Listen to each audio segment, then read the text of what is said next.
21절 하반절만 우리 큰 목소리로 읽겠습니다. 이런 일을 하는 자들은 하나님의 나라를 유업으로 받지 못할 것이요. 이런 일을 하는 인간들은 절대로 하나님의 나라를 유업으로 받을 수가 없습니다. 믿음의 사람이 받는 축복과 복이라는 제목으로 세미나를 시작하도록 하겠습니다. 나는 약 한 1년 이상 율법 아래 있는 사람들, 옛사람의 행위로 사는 사람들에게 좀 강한 메시지를 충고를 했습니다. 옛사람은 하나님의 나라를 유업으로 받을 수가 없어요. 육신의 생명으로 사는 사람은 하나님과 원수된 삶을 살고 있기 때문에 천국으로 거듭날 수가 없습니다. 그 사람은 겉모양은 양의 양, 그러나 속에는 이리가 들어 앉아 있습니다. 그럼에도 불구하고 좀 변화가 좀 되었으면 좋겠다 싶어가지고 열심내지 마세요. 오직 믿음으로만 사세요. 남에게 보여주기 위한 신앙생활 하지 마세요. 오직 천국 복음을 믿음으로 말미암아 머리 대신 예수님과 한 몸이 된 교회로 사세요라고 집중적으로 이야기를 했습니다. 예를 들어서도 설명을 했어요. 어떤 사람이 말이야 충성을 다했어요. 그 충성을 다 했는데 자기 마음에 서운함이 들어왔나 봐요. 그 서운함으로 말미암아 이제 그 공동체, 그 모임을 완전히 박살을 내버렸어요. 이런 사람들이 바로 율법의 행위자들입니다. 율법은 거룩합니다. 율법은 의로워요. 율법은 선합니다. 그럼에도 불구하고 인간은 율법을 지켜서 의롭고 거룩하고 선한 삶을 살 수가 없어요. 이 율법을 통하여서 내가 죄인이구나, 나는 완전히 망가진 인간이구나, 나는 정말 하나님 앞에 영광을 돌릴 수 없는 인간이구나 하는 것을 깨닫고 그리스도 예수 안으로 인도함을 받는 몽학선생 역할을 하는 것이 율법이란 말이에요. 근데 그 율법을 통하여서 사람들이 막 판단하고 정죄하고 심판하고, 제일로 무서운 것은 무엇이야? 제일로 내가 무서웠던 것이 무엇이었냐면 수군거리는 거 있잖아요. 막 수군 속닥속닥 하면서 남을 막 욕을 하는 거예요. 막 비판을 하는 겁니다. 근데 그걸 계속해서 듣다 보면은 거짓말인데도 진짜처럼 믿어져 버려요, 그게. 네, 그래서 이 일을 좀 변화시키려고 무던히 그 부분에 대해서 설교도 하고 세미나도 하고 아주 그냥 강제로 말이야 좀 어떻게 해보려고도 했는데 사실 내가 나가 떨어져 버렸어요. 율법으로는 절대, 율법의 행위자들은 하나님의 역사가 아니고는 변화를 시킬 수가 없구나. 그래서 우리 주님께서 택한 자녀만 구원을 받는다고 하는 사실을 나는 강력하게 믿습니다. 안 돼. 괜히 생명이 다른 일이 있지 않아요. 늑대라고 하죠. 그 늑대가 그 속에 들어앉아 있는데 그 늑대의 생명을 내가 죽여가지고 양의 생명으로 만들려고 하니까 나도 힘들고 상대도 힘들고 오히려 그 이리가 말이야 양을 잡아먹어버리는 그런 일들이 벌어지더라고요. 그래서 그런 사람들은 그렇게 살고 라이프 스타일이니까 그렇게 살다가 그렇게 죽으라고 그냥 내둬버리고 그냥 물과 성령으로 거듭난 사람들이 어떻게 하면 복을 받는지 그 부분만 내가 집중적으로 좀 강의 또 설교를 하나님 말씀을 선포하려 그럽니다. 하나님께서 우리에게 엄청난 복을 주었음에도 불구하고 그것을 누리지 못하면은 우리 손해잖아요. 더 손해는 하나님 손해고. 다시금 얘기하겠습니다. 율법주의자들은 사람에게 무엇을 심어주냐 하면은 사람을 판단하게끔 만들어요. 심판하게끔 만듭니다. 정죄하게끔 만들어요. 사람과 사람 사이를 하나를 만드는 것이 아니라 분리를 시켜버려요. 예수님은 이 땅에 오셔서 예수님의 생명으로 말미암아 하나 된 삶을 살도록 해주었어요. 그러니까 분리되는 것은 100% 악한 마귀가 하는 일들입니다. 그런데 율법주의자들, 율법의 행위자들이 그 일을 하고 있습니다. 제이 목사라고 하는 사람은 우리 대한민국을 두 쪽으로 나눠버리죠. 어떤 사람은 말이야 오른쪽에 있는 사람, 어떤 사람은 말이야 왼쪽에 있는 사람, 왼쪽에 있는 사람이 말이야 대통령이 되면 나라가 망한다고 그걸 전부 다 적게 심으셔. 율법주의자들이 그런 일을 해야, 그리고 그 사람이 말이야 죽어야만이 대한민국이 산다고 막 그렇게 이야기를 합니다. 그래도 목사라고 하는 사람은 무엇이라고 얘기하냐면 성경은 말이야 이 성경이 옳은 성경이고 나머지는 다 잘못됐다 그렇게 하면서 사람을 분리를 시켜버려요. 그 사람이 이단으로 이렇게 종교를 받더라고요. 그럴 수밖에 없어요. 왜냐하면 율법주의자들이 그래요. 율법주의자들은 자기는 옳고 남은 다 틀렸다 그렇게 이야기를 하는 사람들을 율법주의자라 그래요. 그러나 복음을 믿음으로 말미암아 거듭난 사람들은 어떻게 하는 겁니까? 상대를 긍휼히 여겨요. 제일 중요한 것은 무엇이냐면 나를 긍휼히 여겨요. 본인을 긍휼히 여겨요. 내가 제일로 불쌍한 사람이요. 내가 이 세상에서 제일로 짠한 사람이에요. 자기를 불쌍히 여긴단 말이에요. 그런데 율법주의자들은 그것을 심어줘요. 사람 심령 안에다가 적개심을, 미움을, 다툼을 심어주는 겁니다. 그래서 율법주의자들 옆에 있으면은 계속해서 부정적인 이야기를 듣다 보니까 부정적인 시각으로 교회를 보고 부정적인 시각으로 목사님을 보고 부정적인 시각으로 집사를 보게 되어 있어요. 그러니까 율법주의자들은 정말 무서워요. 그러니까 율법주의자들이 변화되는 것은 진짜 하나님의 은혜인 것 같습니다. 어떤 권사님이 예배당에 나오면서 딸에게 이야기를 했어요.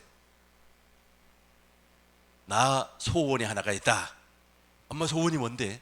나하고 교회에 다니는 것이 나의 소원이다. 그래서 이제 그렇게 이야기를 하니까 딸이 당연히 엄마 소원 들어줘야지 하면서 이제 교회를 1년 동안 따라다녔어요. 1년 동안 따라다녀보니까 너무 힘들어요. 왜냐하면 사람들이 3, 4, 5호 모여서 서로가 서로를 험담을 하고 또 판단하고 정죄하고 어떤 것은 이렇게 돼가지고 이렇게 돼서 이렇게 됐다라고 스스로 결론을 내려버리는 거예요. 그러니까 사람의 이야기만 듣고 그 사람에 대해서 결론을 내려버리고 막 이런 모습을 보니까 너무 마음이 아파가지고 1년 만에 내가 교회를 그만두겠다. 엄마나 교회 못 다니겠다고. 교회 다니는 사람들은 왜 저렇게 서로가 서로를 헐뜯는지 모르겠다 하면서 교회를 안 다닌다는 게, 그러니까 그 교회는 율법주의자들이 엄청나게 많이 있는 것 같습니다.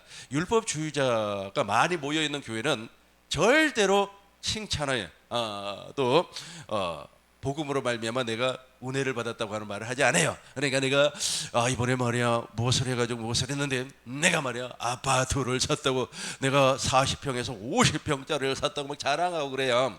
그러니까 전혀 은혜가 안 돼서 그러니까 이제 안 다닌다고. 그러니까 이제 엄마가 그러는 거야. 내가 70년 동안 그 교회를 다녔는데 나는 그런 것이 보이지 아니하고 예수님만 보이더라. 아마 그 사람은 구원받은 것 같아요. 그렇게 돼야만이 정상입니다. 그렇게 돼야만이 믿음으로 사는 사람이에요. 이렇게 살지 아니하면은 하나님의 나라를 유업으로 받지 못합니다. 21절 제가 읽겠습니다. 투기, 술 취한 방탕한 고와 같은 것들이라 전에 너희에게 경계한 것 같이 경계하노니 이런 일을 받는 사람들, 즉 비판하는 사람들, 판단하는 사람들, 정죄하는 사람들은 하나님의 나라를 절대로 유업으로 받을 수가 없어요. 24절 보겠습니다. 24절 보겠어요.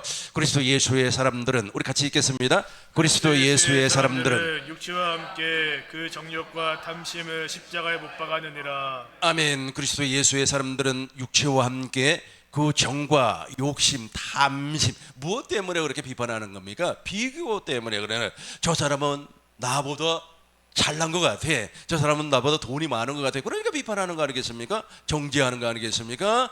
그래서 저것을 십자가에 못을 박아 무덤에 장사를 지내버려야만 합니다. 25절 보겠어요. 만일, 우리 같이 읽겠습니다. 만일 우리가 성령으로 살면 또한 성령으로 행할지니.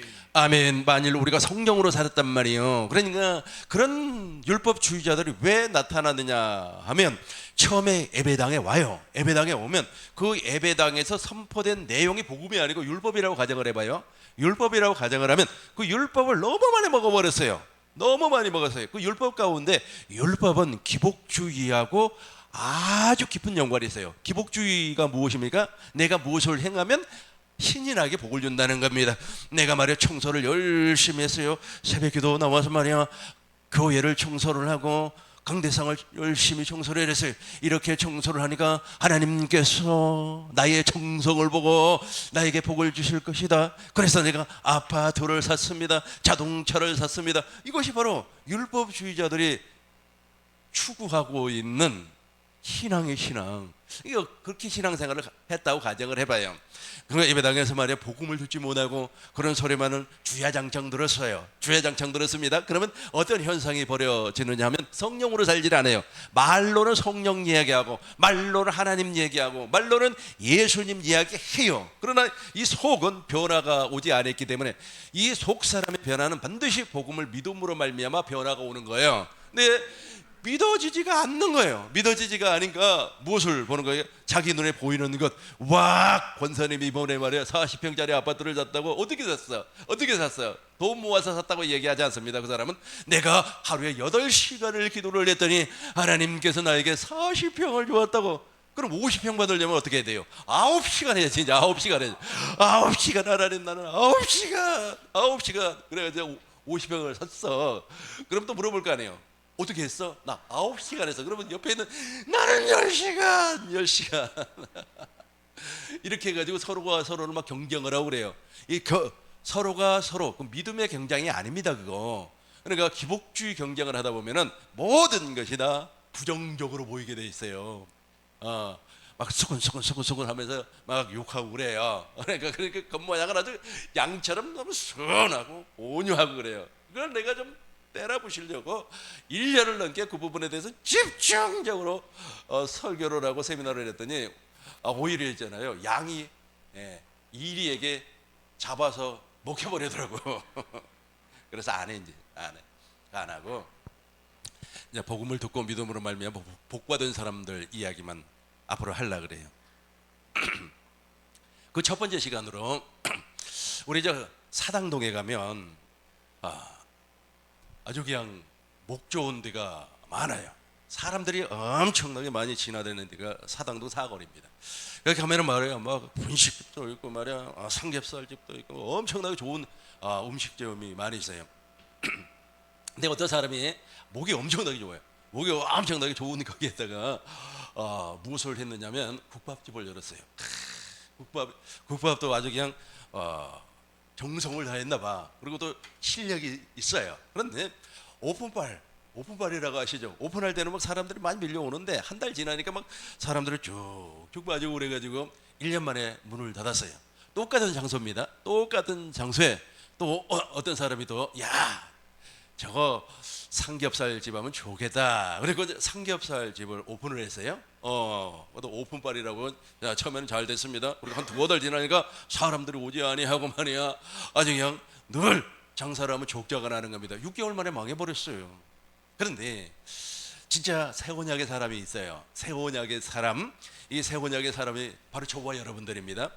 물과 성령으로 거듭나서 머리 대신 예수님과 한 몸이 된 교회가 된 사람이에요. 교회가 된 사람. 하나님, 내가 저기에다가 해장국집을 한번 해보겠습니다 하고 이제 해장국집은 이제 오픈을 했습니다. 그러니까 그렇게 망한 집원이잖아요. 세상 사람들도 망한 집에는 안 들어갑니다.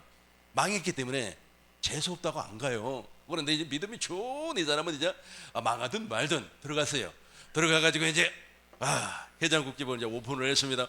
오픈을 했는데 그분도 역시 아까 제가 이야기했던 두 사람도 아주 음식을 잘 만드는 레시피가 아주 좋아요.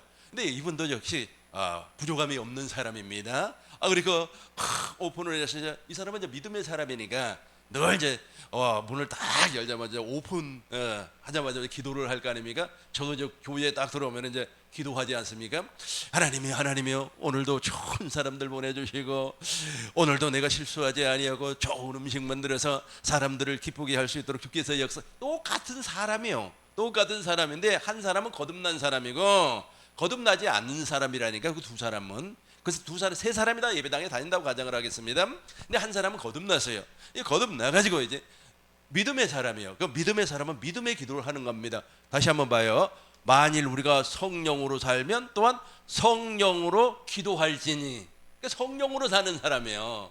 그러니까 자기의 육신의 생명에서 나오는 생각과 마음으로 사는 게 아니고 옛사람이 주는 생각과 마음으로 사는 것이 아니고 성령으로 산다니까. 성령께서 말씀하시면 그 말씀을 아멘하고 내 양은 내 음성을 듣는다고 했으니까 그 음성을 듣고 사는 사람이에요. 그런데 말이야, 소문이 났어요. 소문이 났어요. 와, 세상에 저 집에 가보니까 그 해장국이 말이야, 국물이 얼마나 시원한지 몰라. 쫙 한 숟갈 먹었더니 말이야, 10년 전에 먹은 잘못 먹었어요. 떡을 잘못 먹었는데 취해버렸어요. 그것이 와, 시가 내려가더라고. 이게 소문이 났어요. 그래, 그 소문이 나면 소문이 퍼질 거 아닙니까? 그래서 사람들이 입소문을 듣고 찾아와요. 이걸 축복이라 그래요. 축복이라고 하는 것은 사람이 복을 빌어주는 거예요. 사람이 나를 복을 빌어줘야지. 와, 세상에 그러면 해장국집 가보니까 진짜 맛없더라고. 이건 저주예요, 저주. 그러니까 그 상대가 잘 될 수 있게끔 복을 빌어주는 거야. 그래가지고 축복을 막 받는 겁니다. 이 사람이 이야기하고 저 사람이 이야기하니까 막 와요. 근데 또 이 사람도 믿음의 사람이야. 믿음의 사람이다 보니까 하나님께서 복을 주는 거예요. 복은 하나님이 주는 거예요. 강복이라고 합니다. 하나님께서 일방적으로 나에게 복을 허락해 주는 거예요. 그러니까 하나님께서 나에게 일방적으로 복을 주려면 어떻게 돼요? 내가 교회가 돼야 돼요. 내가 하나님의 나라가 돼야 됩니다. 천국을 물려받은 사람, 저와 여러분들은 하나님의 나라를 물려받은 사람입니다. 신명기 32장 9절과 10절 우리 큰 목소리로 읽겠습니다. 신명기입니다. 32장이에요. 9절부터 10절 동시에 크게 읽겠습니다. 여호와의 분깃은 자기 백성이라 야곱은 그가 택하신 기업이로다. 여호와께서 그를 황무지에서 짐승이 부르짖는 광야에서 만나시고 호위하시며 보호하시며 자기의 눈동자같이 지키셨도다. 아멘. 우리 하나님께서 역사에 주었어요. 이걸 교회 개척으로 한번 또 얘기를 해보겠습니다. 물과 성령으로 거듭나지 않았어요. 율법주의자들은요, 조건을 계속해서 겁니다. 우리 교회 나오면 복을 받을 겁니다. 우리 교회 나오면 병이 치료가 됩니다. 할렐루야 하면서 조건을 많이 걸어요. 그 사람이 교회를 개척을 했어요. 네, 아까도 제가 말씀드렸던 것처럼 목이 좋아야 돼요. 목이. 사람이 많이 다녀야만이 거기에다가 음식점도 해서 뭐 돈을 벌고 그럴 거 아닙니까? 예배당도 똑같아요. 예배당도 쫙 산속에다가 지어놓으면 안 되잖아요. 사람이 좀 많이 다니고 그래야만이 사람들도 올 거 아닙니까? 가다가 들르고 오다가 들르고 할 거 아닙니까? 그런데 그렇게 보기 좋은데도 안 돼. 한 10명 되다가 말이야 또 쌈박질하고 해가지고 또 나가버리고 말이야 혼자서 말이야 하나님이여 이번에 교회에 세를 내야 되는데 세를 주세요. 안돼. 지금 본인이 율법주의자인 줄도 모르고, 율법주의자들은 있잖아요, 교회가 성장을 해요. 성장을 하는데 안에서 썩어버려요. 막 서로 있잖아요, 비방하고 헐뜯고 험담하기 때문에 안에서 썩어버려요. 그러니까 목사님 사모님이 그렇게 힘들어요. 왜 그러는지 아세요? 그거 다 달래주려고 하니까 어린아이처럼 막 달래주면서 그렇게 하지 마, 왜 그렇게 싸우고 그래, 그런다고 해서 되는 거예요? 근본적인 것은 무엇이죠? 둘째 것이 이루어져야 돼요. 그러니까 우리가 복음으로 말미암아 거듭나서 하나님의 나라가 되어야만이 하나님께서 복을 주고 사람들이, 지나가는 사람이 우리를 축복을 해요. 그런데 그 사람이 이제 교회 문을 닫아버리고 이제 첫 번째 교회를 이제 어느 목사라고 해요? 뭐 순복음이라고 합시다. 두 번째는 장로교회라고 해봐요. 장로교회 목사님도 쭉 하고 막 했어요. 그 목이 좋네. 그런데 세상에 1년 동안 개미새끼 한 마리도 안 들어온다고. 그런데 이제 감리교라고 합시다. 이제 그분은 이제 물과 성령으로 거듭났어요. 하나님의 분깃이에요. 하나님의 분깃이 들어가고 망한 교회 들어가가지고 이제 하나님이여 이곳에 하나님의 역사가 있기를 원합니다. 하나님의 물과 성령으로 거듭날 수 있게끔 이곳에선 복음만 증거되기를 원합니다. 하나님 천국 복음입니다. 새 언약의 복음입니다. 진리의 말씀만 선포되기를 원합니다. 막 이렇게 하니까 이상하리만큼 사람들이 와요. 주님이 보내는 거예요. 주님이 보내면 그거는 하나님의 복. 사람의 소개로 왔으면 축복이에요. 그 사람이 소문을 잘 내가지고 거기 한번 가봐라. 거기 가보면 말이야 아주 진리의 말씀을 증거하는 교회다 그래요. 자, 우리 9절 봐요. 9절 보면 이런 말이 나옵니다. 여호와의 분깃은 자기 백성이라 야곱은, 그가 택하신 기업이로다. 잘 보세요. 지금 신명기 32장은 무슨 내용입니까? 모세가 마지막 기도를 하는 장면입니다.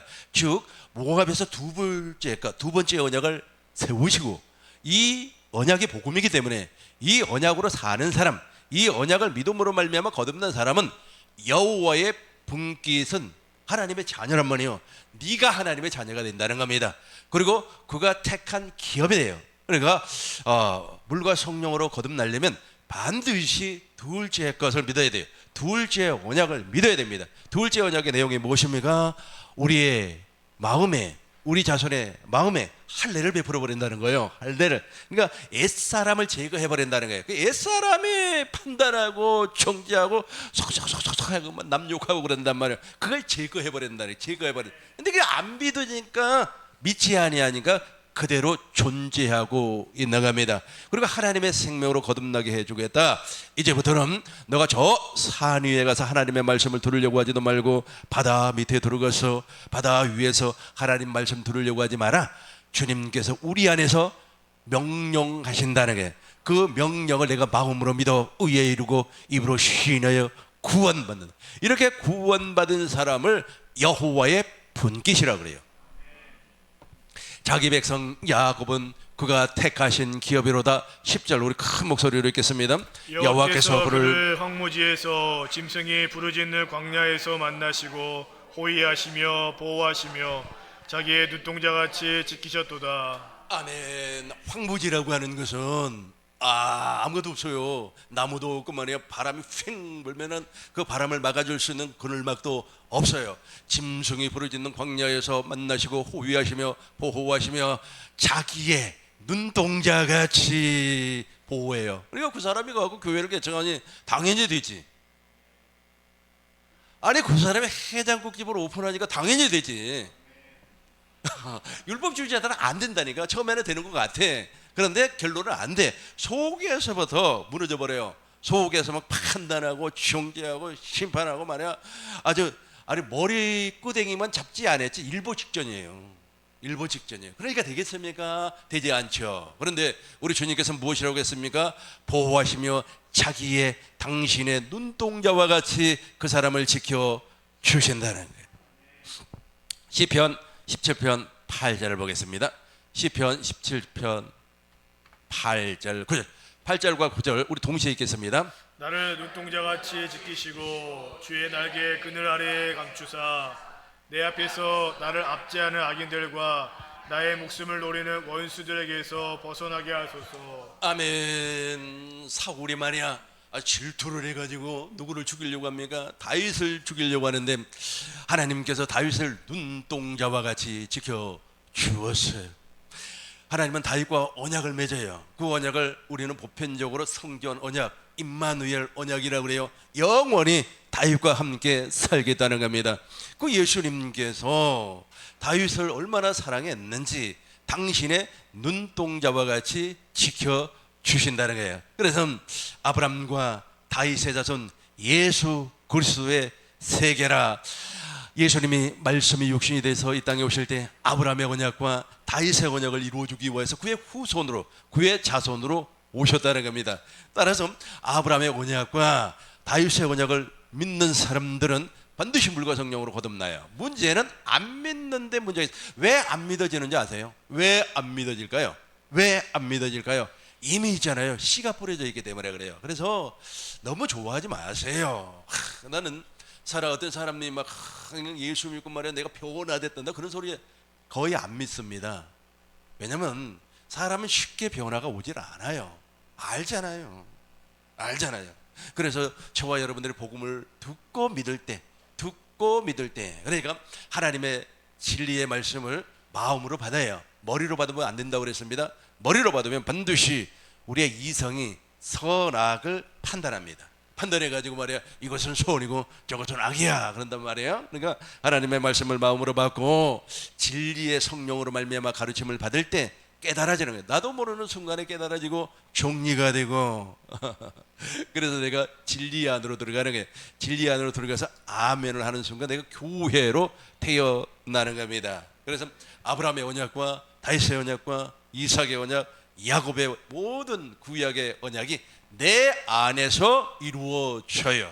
그것을 이루시는 이가 그리스도입니다. 그래서 그리스도라고 하는 것은 기름 부음을 받은 사람, 즉 이 땅에 교회를 세워주시는 사람이라는 뜻이에요. 그래서 그리스도께서 내 안에서 교회를 세워서 당신이 친히 나의 머리가 되어주시고 나는 그분의 몸이 되어서 그분이 주시는 생각과 마음으로 삶을 살아가는 겁니다. 이렇게 사는 사람들이 증거가 나타나요. 히브리서 11장 1절부터 보겠습니다. 히브리서 11장 1절부터 우리 같이 읽겠습니다. 믿음은 바라는 것들의 실상이요 보지 못하는 것들의 증거니 선진들이 이로써 증거를 얻었느니라. 아멘. 이 증거가 있어야 돼요. 여러분 예수 믿는 증거가 있죠. 우리 다시 한 번 더 요한일서 5장 19절을 보겠습니다. 요한일서 5장 19절 보겠습니다. 그러니까 율법주의자들은 증거가 없어요. 예수 믿는 증거가 없어요. 그러니까 아까 엄마 따라 교회 1년 다녔는데 왜 예배당 다닌 사람들은 저렇게 사람들을 미워하는지 모르겠다고. 미워하면 안 되죠. 왜 그러는지 아세요? 자기 안에 있는 율법으로 말미암아, 율법이 선과 악을 판단하는 지식이니까 그 선과 악을 판단해가지고 자기가 막 비판해버리고 자기가 심판을 하는 거예요. 그걸 우리 주님께서 십자가에 못 박아 무덤에 장사를 지냈다고 하는 사실을 믿지 아니하니까 그래요.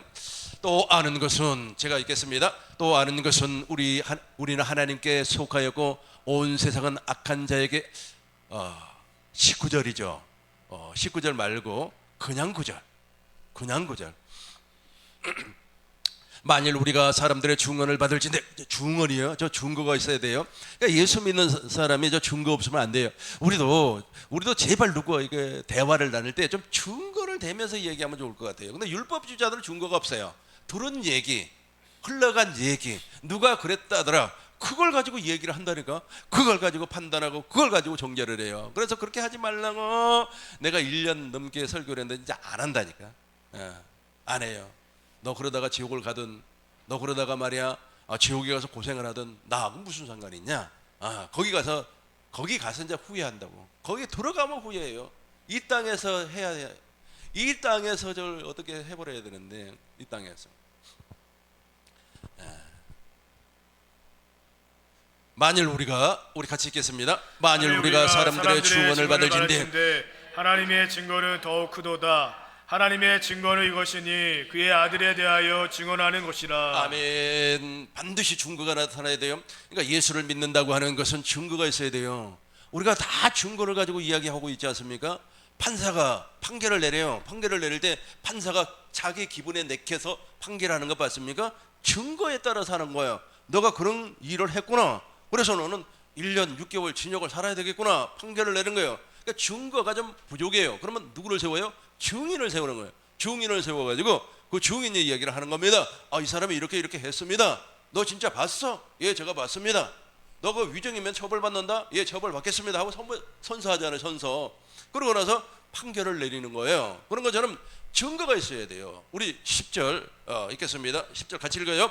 하나님의 아들을 믿는 자는 자기 안에 증거가 있고 하나님을 믿지 아니하는 자는 하나님을 거짓말하는 자로 만드나니 이는 하나님께서 그 아들에 대하여 증언하신 증거를 믿지 아니하였습니다. 아멘. 그러니까 아까 우리가 읽었죠. 히브리서 11장 1절 믿음은 바라는 것들의 실상이요 보지 않는 것들의 증거니라. 증거가 있어야 돼요.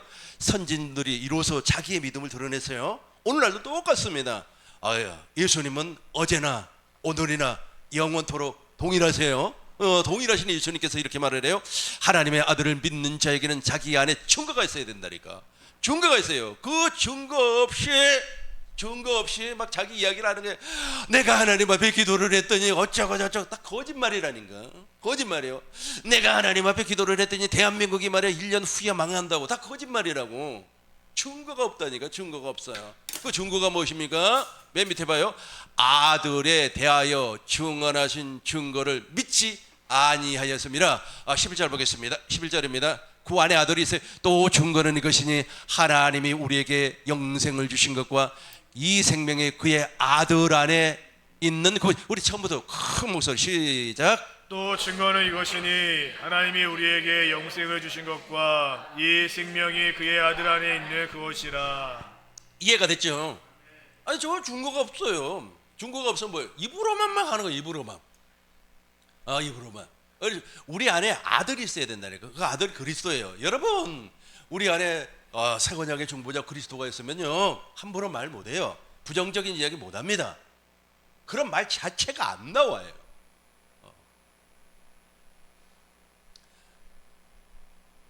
또 증거는 이것입니다. 하나님이 우리에게 영생을 주신 것과 영생, 이 생명이 그의 아들 안에 있는 것이라. 12절 같이 읽겠습니다. 아들이 있는 자에게는 생명이 있고 하나님의 아들이 없는 자에게는 생명이 없느니라. 아멘. 아들이 있는 사람에게는 생명이 있습니다. 하나님의 아들이 없는 자에게는 생명이 없어요. 증거가 없다고요. 그러나 증거가 있는 사람들은 확실하게 복을 받아요. 그래서 아까 제가 말씀드린 것처럼 다 망하고 나가버린 그 집 해장국 열었더니 된다니까. 그 집은 내 이상하게 돼요. 기분 나쁘잖아요. 다 안 된다 안 된다. 근데 왜 그 사람만 되냐 이거요. 왜 그래요? 증거가 있다는 거. 증거가 있어. 다 천국 복음 듣고 내가 생명이 됐다. 난 내 생명 됐어. 자기가 생명 됐다고 해서 생명이 되는 겁니까? 생명이 됐으면 증거가 있어야 된다니까. 증거가. 그러니까 그 증거가 있는 사람은 필리핀에 갖다 던져놔도, 베트남에 갖다 던져놔도, 캄보디아에 던져놔도 자기 몫을 해요. 그러고 나서 와, 세상에 말이야, 천국 복음 들어보니까 그 진리입니다. 나는 지금까지 이런 복음을 들은 적이 없습니다. 그런 열매가 나와요. 다 열매 나오죠. 얼마나 신납니까? 너무너무 막 그냥 재밌게 사는 거 아니겠습니까? 아브라함 한번 보겠습니다. 로마서 보겠어요. 로마서 4장 15절을 보면 율법은 진노를 일으킨다 그래요. 로마서 4장 15절 봐요. 율법은 진노를 일으켜요. 그러니까 율법 좋아하지 마세요. 율법은 우리를 거룩하게 못 만들어요. 율법은 우리를 구원시켜 줄 수가 없어요. 율법은 너가 죄인이야, 너는 정말로 쓸모없는 인간이야, 너는 말에 타락한 인간이야, 마귀와 같이 연합하고 있는 인간이야 라고 하는 것을 가르쳐 주는 것이 율법입니다. 그래서 우리를 복음 안으로 이끌림을 받게 해요. 그런데 16절 보면 이런 말이 나옵니다. 아브라함 얘기예요. 그러므로 상속자가 되는 그것이 은혜에 속하기 위하여 믿음으로 되었나니. 그러니까 아브라함이 하나님께서 말씀을 해요. 그러니까 창세기 15장에서 이런 말을 합니다. 하나님이여, 나는 정말로 무자하오니, 자식이 없다는 거예요. 자식이 없사오니 이제 나의 상속자는 나의 종 신복 엘리에셀이 상속자입니다 하니까 하나님께서 나타나가지고 아니다, 너의 몸에서 날짜가 너의 상속자가 될 것이다 라고 하면서 하늘의 별들을 보여줘요. 와, 세상에 하늘의 별들, 너의 후손이 이와 같이 많을 것이다 라고 얘기를 해요. 이렇게 말씀을 해요. 이렇게 말씀을 하니까 아브라함이 그걸 믿었어요. 창세기 15장 6절을 보면 그것을 믿으니까 하나님께서 의로 여겨줘서 그걸 지금 설명하고 있는 내용입니다. 이해가 되죠? 성경 안 찾아봐도 되겠죠? 우리 그러면 그걸 보고 계속 한번 읽어보겠습니다. 처음부터 읽습니다. 시작. 그러므로 상속자가 되는 것이 은혜에 속하기 위하여 믿음으로 되나니, 이는 그 약속을 모든 스스로에게 굳게 하려 하심이라. 이포에 속한 자에게 뿐만 아니라 아브라함은 우리 모든 사람의 조상이라. 아멘. 저 약속을 받을 때 아브라함은 그때까지만 해서 율법 아래에 있었어요. 율법 아래에 있다고 하는 것은 누구의 말을 듣고 산다는 겁니까? 사람의 말을 듣고 살아요. 그리고 나서 헷불 언약을 맺었음에도 불구하고 부인의 말을 듣고 여종 하갈과 동침하여 누구를 낳아버려요? 원수를 낳아버려요. 원수. 하나님과 원수된 삶을 살고 있었음에도 불구하고 아브라함에게는 믿음이 있었다는 겁니다.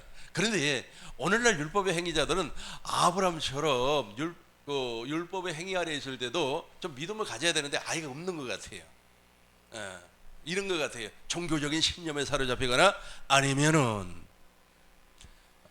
기복주의에 잡혀 있는 경우가 많이 있는 것 같습니다. 신념이라고 하고 종성이라고 하죠. 하나님이 나의 종성을 봐서 나에게 복을 줄 거다, 뭐 이런 생각을 갖고 있는 것 같습니다. 그러면서 그 사람들하고 대화를 해보면 믿음이 전혀 없어요. 무엇이라고 하냐면, 목사님 나는 진사 대천명을 믿는다고. 그게 무슨 말인 줄 아세요? 그러니까 인간이 할 건 다 새벽기도도 열심히 하고, 전도도 열심히 하고, 전도도 열심히 하고, 하루에 3시간씩 성경 보고, 이렇게 다 인간이 할 수 있는 건 다 하고 나서 이제 하늘의 명을 기다린다는 게, 이게 믿음 있는 사람입니까? 우리는 오직 믿음으로 살아야 되는 거예요. 그런 게 나오면 안 돼요. 그런데 아브라함은 율법 아래 있을 때도 믿음이 있었다는 거예요. 비록 자기의 믿음이지만 그 약속을 믿었다는 거예요. 하나님께서 그 약속을 믿음으로 말미암아 누구를 보내주겠다고 약속을 합니까? 상속자를 보내주시겠다. 그런데 하나님의 약속을 믿지 아니하고 누구와 동침을 해버리죠? 여종과 동침을 해서 이스마엘을 낳아버려요. 13년 동안 침묵을 해버립니다. 그리고 나서 진짜 믿음을 줘요. 그 진짜 믿음이 무엇이냐 하면 마음의 할례를 베풀어 주는 겁니다. 아브라함을 보면, 아브라함은 사람들로부터 축복을 받아요. 아브라함 욕한 사람 없어요. 멜기세덱이 와서 아브라함에게 축복을 해줍니다. 심지어는 있잖아요, 바로 아시죠?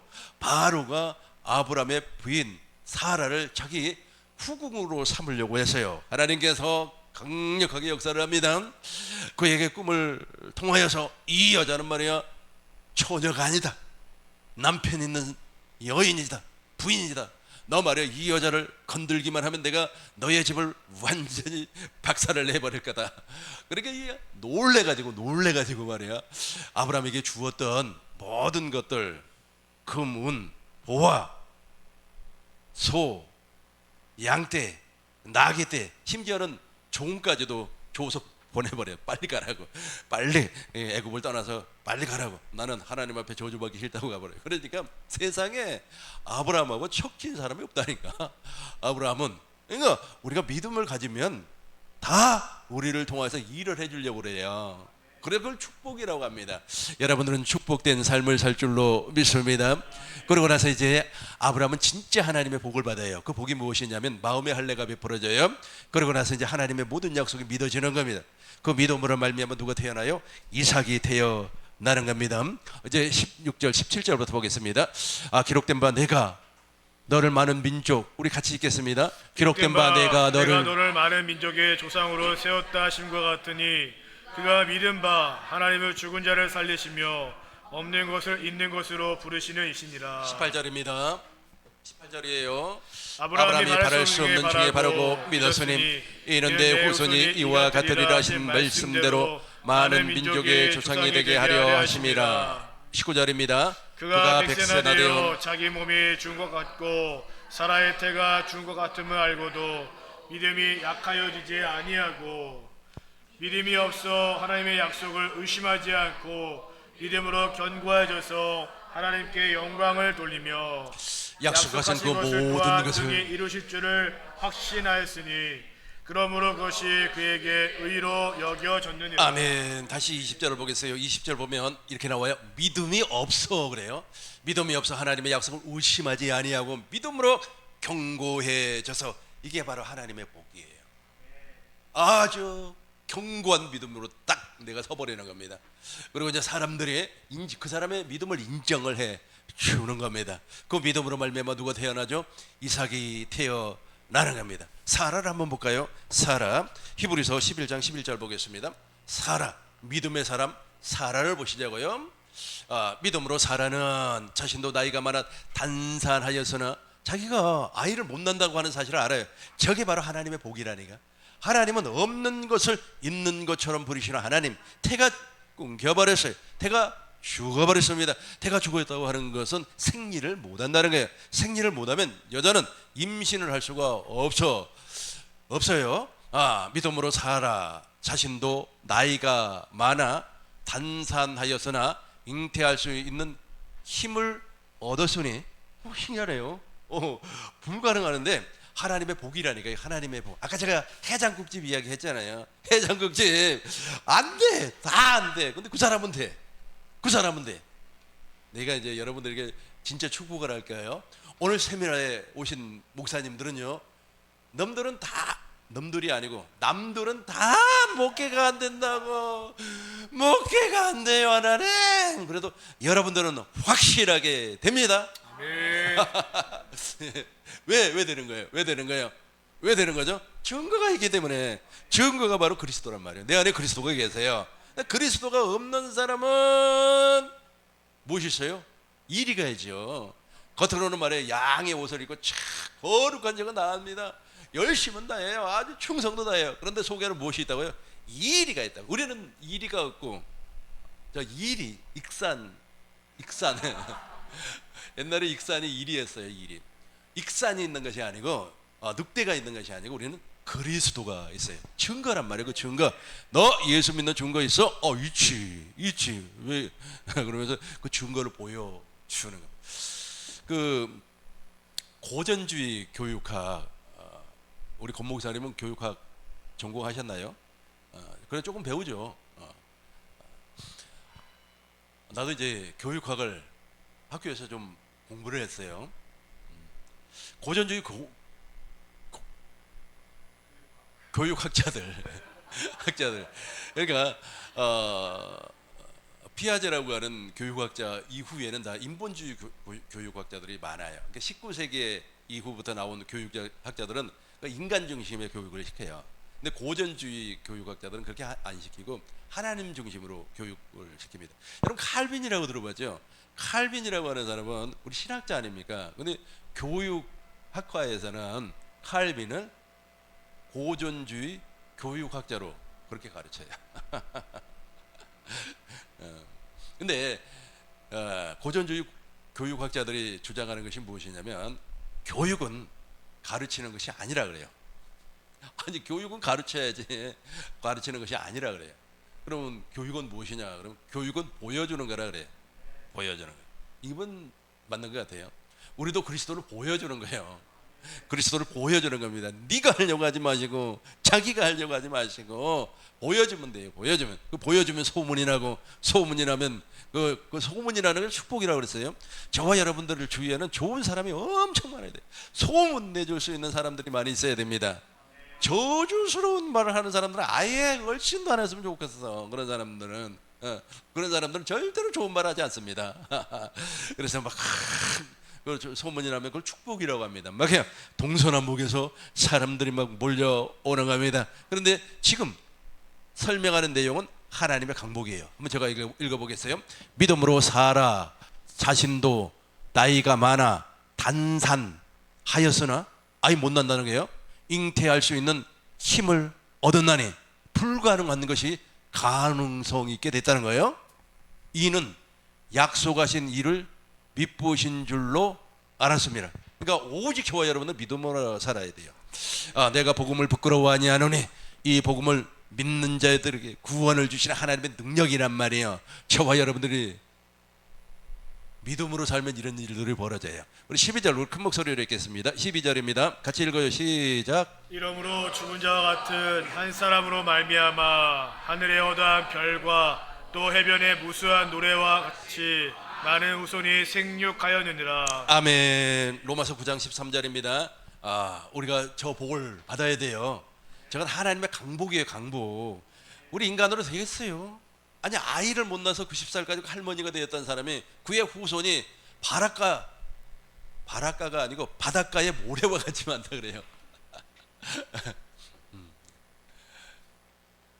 이거 보면 더 신납니다. 우리 한번 같이 읽어요. 시작. 기록된 바 내가 야곱을 사랑하고 에서를 미워하였다 심과 같으니라. 아니, 야곱은 정말 야곱은 축복권이 없어요. 왜냐면 장자가 아니기 때문에.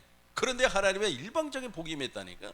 일방적인 복이 임해서 야곱이 복을 받아요. 저 히브리서를 보면 더 명확하게 나와요. 히브리서 11장 20절 보겠습니다. 같이 읽겠습니다. 믿음으로 이삭은 장차 있을 일에 대하여 야곱과 예수에게 축복하였으며. 믿음으로 이삭은 장차 있을, 저게 19절에 나오던가? 19절 한번 봐봐요. 이삭에 대해서. 아니, 20절 21절 봐요. 아니 이게 맞네. 맞아요. 19절. 19절, 20절 봐요. 예. 믿음으로 이삭은 장차 있을 일에 대하여 야곱과 에서에게 축복했는데 저 축복의 내용이 무엇입니까? 작은 자가 큰 자가 작은 자를 그렇죠. 저게 하나님이 하는 일밖에 안 되죠. 불가능하잖아요. 내가 아무리 말이야 능력이 있고 말이야 힘이 있다고 해서 내가 우리 형님을 어떻게 해가지고 호적을 바꿔가지고 내가 형님이 될 수가 있어요? 불가능한 일인데 하나님은 가능케 하신다는 겁니다. 이게 바로 증거를 나타내는 삶이에요. 그러니까 우리가 교회가 되어버리고 머리 대신 예수님과 한 몸이 되어서 하나님의 나라가 된 사람들은 저는 증거를 보면서 사는 겁니다. 다시 한번 설명을 해요. 아주 그냥 어느 목사님이 말이야 나도 제발 교회 하나 개척하고 싶다고. 개척해 하면 되지 뭘. 근데 그게 돼요? 마음대로 되는 게 아닙니다. 그런데 말이야 어떤 믿음의 사람이 있어요. 진짜 믿음으로 사는 사람이 있습니다. 그러니까 성령을 따라 행하는 사람이 있어요. 성령을 따라 행하는 사람은 증거가 있는 사람이에요. 증거가 있는 사람은 교회된 사람입니다. 물과 성령으로 거듭난 사람이에요. 하나님의 나라가 된 사람이요. 상속자예요. 상속자. 하나님의 나라를 유업으로 받은 사람입니다. 진리의 말씀으로 거듭난 사람이에요. 이 사람이 말이야 교회를 한번 개척을 해볼까? 이런 마음을 가졌어요. 그런데 돕는 사람이 와요. 돕는 사람이 진짜예요. 돕는 사람이 막 와가지고 말이야 와 이렇게 합시다 저렇게 합시다 해가지고 교회가 개척이 되는 겁니다. 근데 믿음의 사람이기 때문에 하나님께서 눈동자같이 지켜주셔요. 그리고 부족함이 없게끔 채워주는 겁니다. 이걸 하나님의 강복이라고 그래요. 하나님의 복이라고 그래요. 복이라고 그래요. 근데 복이라고 하나님의 복을 받았어요. 저와 여러분들이 이삭과 같이 야곱과 같이 복을 받았어요. 아주 그냥 야곱은 말이 형편없는 인간이에요. 꼭 여자처럼 생겼어요. 그럼에도 불구하고 반대가 돼버렸어요. 큰 자가 작은 자를 섬기는 그런 일이 벌어져 버렸어요. 그러다 보니까 이제 사람들이 와가지고 말이에요. 그 메시지 들어보니까 지금까지 들어보지 못한 메시지인 것 같아 라고 해가지고 소문을 내는 거예요. 소문을. 이 소문이 무서운 거예요. 소문을 쫙 내니까 이제 그래 나도 한번 가봐야 되겠다. 천국 복음이 그런 거야? 진짜 천국 복음을 통하여서만 구원받아? 한번 가봐야 되겠다 라고. 그걸 축복이라고 해요. 축복이 막 사람들을 통하여서 막 복을 받는 겁니다. 제가 요즘은 그런 기도도 하지 아니하고 좀 모든 것을 좀 수도시켜 놨어요. 행사도 하지 아니하고. 그런데 2000년에 행사를 한번 했습니다. 국민일보에다 광고를 내고 2,800만 원 예산을 들여가지고 이제 한번 해보자 해가지고 이제 우리 대학교 대강당을 빌려가지고 그 500명이 들어가는 강당입니다. 엄청 커요. 그래서 한번 해보자 해가지고 그냥 국민일보에다가 광고를 냈어요. 아주 멋있게 또 광고 내고 해가지고 이제 했습니다. 그런데 참 하나님께서 놀랍게 역사를 해주었어요. 2,800만 원 예산을 했는데 들어가는 돈은 한 1,800 정도밖에 들어가지를 아니했어요. 그런데 세상에 그 세미나를 마치고 나니까 다 들어온 돈이 한 2,400 정도가 들어왔어요. 그러면 1,800만 원 빼기 2,400만 원 하면 얼마가 남는 거예요? 600이 남는 거 아닙니까? 이걸 무엇이라고 하냐면 하나님의 축복이라고 그러는 거예요. 그렇게 역사를 해 주는 겁니다. 아마 여러분들도 그런 놀라운 역사가 반드시 일어날 줄로 믿습니다. 그전에는 이제 이렇게 앰프도 해야 되고 무엇도 해야 되고 그러는데 이제 앰프 좀 해야 되겠습니다 하고 그러면 그 돈이 그 주에 반드시 들어와요. 한 번도 안 들어온 적이 없어요. 그런데 나는 이제 요즘 들어와가지고 이제 좀 대기를 하고 있어요. 대기가 뭔지 아시죠? 바로 출발하지 아니하고 출발선에서 대기하고 있다고. 하나님의 사인이 올 때까지 대기한다고요. 여러분 진짜로 충견이 있어요. 충견은 하나님의 말씀을 잘 듣는 사람을 그런데 충실한 종이라고 하겠지만 견은 개니까 진짜 충견은 뭐냐면 주인의 말을 아주 잘 듣습니다. 그래서 주인이 그래요. 내가 저 슈퍼마켓 가서 이 물건도 사고 저 물건도 사고 기타 등도 사서 가지고 올 테니까 너 여기 가만히 앉아 있어. 그럼 가만히 앉아 있어. 그래가지고 라면도 사고 밀가루도 사고 우유도 사고 뭐 잔뜩 사가지고 오면 그 안에 그대로 앉아 있어요. 충견이라고 그래요. 그런데 이제 똥개는 있잖아요. 너 앉아 있어 그러면 막 여기 뛰어다니고 저기 뛰어다니고 난리도 아니에요. 아주 주인 말을 전혀 듣질 않아요. 주인 말을 듣질 않아요. 그러니까 목줄을 채워갖고 묶어놔버려요. 못 도망가겠고. 그러니까 율법주의자들은 이게 완전히 그냥 하나님의 말씀을 안 들어요. 그러니까 대기선에 가만히 있어. 그럼 가만히 있어야 돼요. 하나님께서 일하실 때까지 가만히 있어. 예, 알겠습니다 하고 가만히 있어야 돼. 이게 바로 하나님의 복이에요. 자, 이제 마지막으로 모세를 한번 살펴보도록 하겠습니다. 모세, 로마서 9장 15절입니다. 모세는 국류를 입지를 못했어요. 참 모세 보면 안타까워요. 그 한번 성질 한번 내가지고 우리는 성질 내지 말아야 될 것 같아요. 하나님의 말씀을 들을 때 성질 안 내야 될 것 같아요. 그 전이 아니고 3일 전이면 월요일이죠. 월요일날 새벽에 내가 2시에 벌떡 깨버렸어요. 자다가. 왜 깨버렸느냐 하면 꿈속에서 내가 기도를 하는데 보이지 않는 손이 내 두 손을 꽉 붙잡고 같이 막 기도를 해 주는 거예요. 그 손 이렇게 붙잡고 내가 이렇게 했는데 딱 위에다가 후게가지고 꿈속에서도 그렇게 기분이 좋은 거예요. 이거 실제로도 그랬으면 좋을 것 같아. 기분이 너무너무 좋은 거야. 너무 기분이 좋아요. 그래서 우리는 긍휼을 입어야 되겠구나. 그러니까 하나님의 말씀을 통하여서 우리가 환경을 보면 화가 나죠. 성질 안 내면 하나님께로부터 긍휼을 받습니다. 우리 같이 읽겠습니다. 모세에게 이르시되 내가 긍휼히 여길 자에게 긍휼히 여기고 불쌍히 여길 자를 불쌍히 여기리라 하셨으니. 아멘. 저 내용이 바로 출애굽기 33장 18절을 보면 나와요. 그러니까 모세가 하나님이여 당신의 얼굴을 보기를 원합니다. 막 얼굴 보여달라고 그러는 거예요. 그러니까 나는 너한테 얼굴 안 보여줘. 그렇게 이야기를 해요. 그러면서 목사님 다음 절 봐요. 다음 절 우리 같이 읽어 보겠습니다. 시작. 여호와께서 이르시되 내가 내 모든 선한 것을 내 앞으로 지나가게 하고 여호와의 이름을 내 앞에 선포하리라. 나는 은혜 베풀 자에게 은혜를 베풀고 긍휼히 여길 자에게 긍휼히 베풀리라. 아멘. 나는 은혜 베풀 자에게 은혜를 베풀고 긍휼히 여길 자를 내가 긍휼히 여겨주겠다는 겁니다. 하나님이 그래요. 그러니까 내 안에 계신 그리스도께서 나를 긍휼히 여겨 주는 겁니다. 로마서 다시 봐요. 로마서 9장 15절을 보면 모세는 하나님께로부터 긍휼을 입지를 못했어요. 불쌍히 여김을 받지를 못했습니다. 모세에게 이르시되 내가 긍휼히 여길 자를 내가 긍휼히 여긴다. 내가 짠하게 여기는 사람은 짠하게 여긴다. 불쌍히 여김을 받는 사람들이 있다는 거예요. 저와 여러분들이 그래요. 저와 여러분들이 하나님 앞에 정말로 긍휼을 받아야 돼요.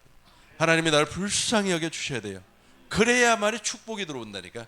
사람들이 말이야 우리를 밀어주는, 내가 저 사람한테 말이야 뭔 좀 줘야 되겠다 하는 생각이 막 밀려오는 겁니다. 내가 말이야 지금 주머니에 10,000원이 있는데 저 10,000원을 말이야 저분에게 주면 좋겠다. 내가 그 얘기하니까 갑자기 생각이 나는데 어느 분을 내가 긍휼히 여겼어요. 긍휼히 여겨가지고 50,000원을 줬어요. 50,000원을 주면서 이거 가지고 오늘 저녁에 꼭 맛있는 것을 사서 먹어라 그랬어요. 그런데 그 뒷날 만났더니 나한테 한다는 소리가 목사님 나 그거 내가 음식 먹지 아니하고 누구를 줘버렸대요. 그러면 안 돼. 그 이후부터 나도 사람인지라 주고 싶은 생각이 뚝 떨어져 버려요. 내가 그 사람을 긍휼히 여겼지 그 사람을 긍휼히 여긴 게 아니거든. 좀 이해가 돼야 할 텐데. 이해가 되죠. 네. 그래야지 축복이 들어온다고. 축복이 세상 사람들을 통하여서 예배당 안에 있는 사람들을 통해서 심지어는 저 애국에서도 축복이 들어오는 겁니다. 근데 하나님께서 모세에게는 긍휼을 베풀지 아니했어요. 모세에게는 불쌍히 여김을 보여주지 아니했습니다. 그러나 저와 여러분들에게는 불쌍히 여김을 보여주었어요. 29절 보겠습니다. 쭉 내려와서 29절입니다. 29절이에요. 9장 29절 30절까지 쭉 볼 거예요. 이사야가 30절 보겠어요. 30절 그런즉 우리가 무슨 말을 하리요? 같이 읽어요. 시작. 그런즉 우리가 무슨 말을 하리요? 의를 따르지 아니한 이방인들이 의를 얻었으니 곧 믿음에서 난 의요. 그렇죠. 저 믿음에서 나오는 의가 있어요. 그러니까 그것을 통하여서 불쌍히 여긴다니까. 나 그 소리를 나한테 안 했으면 그 다음에 만나면 10만 원을 주려고 그랬거든.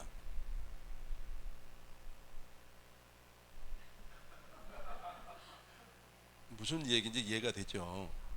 하나님께서도 꼭 그렇게 일을 하셔요. 인간적인 생각을 가지고 자기도 저녁을 못 먹는 주제에 왜 남을 주고 그래.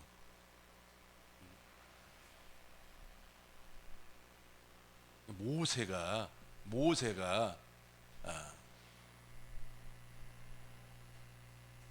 화를 왜 냈죠?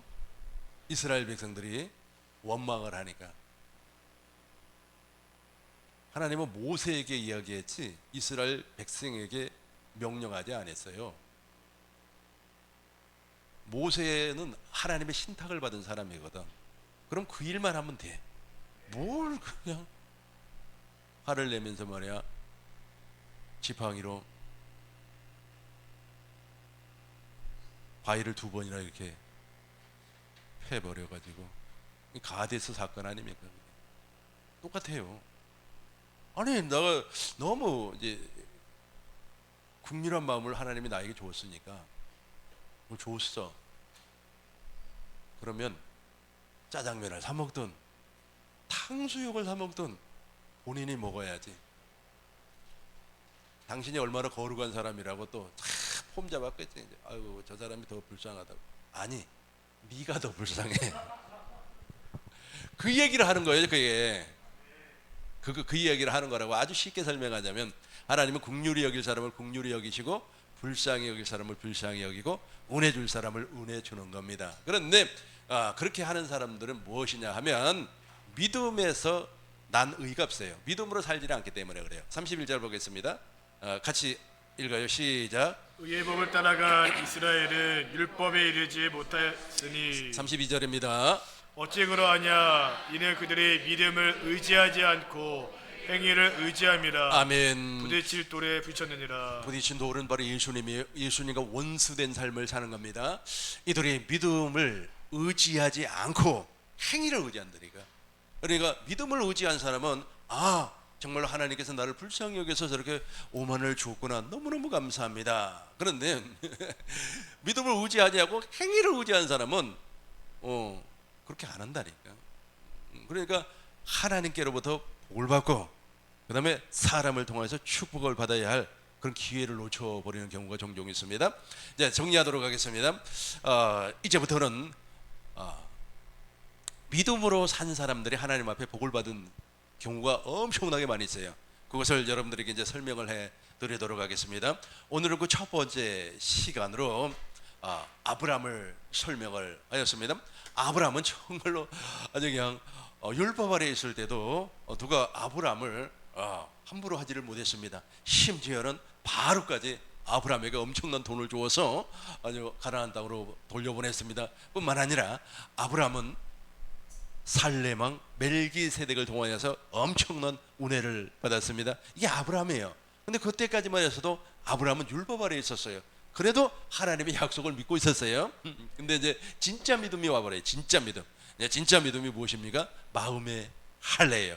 그 마음의 할례를 통해서 이제 누가 태어나는 겁니까? 이삭이 태어나는 겁니다. 우리는 이 두 가지 복을 동시에 받아야 돼요. 사람을 통하여서 복을 받고 축복이라 그래요. 그러니까 하나님이 직접 줘야 돼요. 하나님이 직접 주는 것은 불가항력적이죠. 그러니까 도무지 아이를 못 낳는다니까. 아이를 낳을 수가 없어요. 그럼에도 불구하고 아이를 낳을 수 있게끔 만들어주신 그 하나님이 역사를 해버려요. 근데 사람을 통하여서 받는 복도 엄청나게 큽니다. 사람을 통하여서 많은 복을 받아야 돼요. 여러분 주위에 있잖아요. 막 여러분 주머니에다가 말이야 100만 원도 찔러주고 1000만 원도 찔러주고 이런 사람들이 있어야 돼요. 진짜 이런 사람들이 있어야만이 여러분들의 삶이 훨씬 더 나아집니다. 증거 있는 삶을 사시길 주의 이름으로 축원합니다. 기도.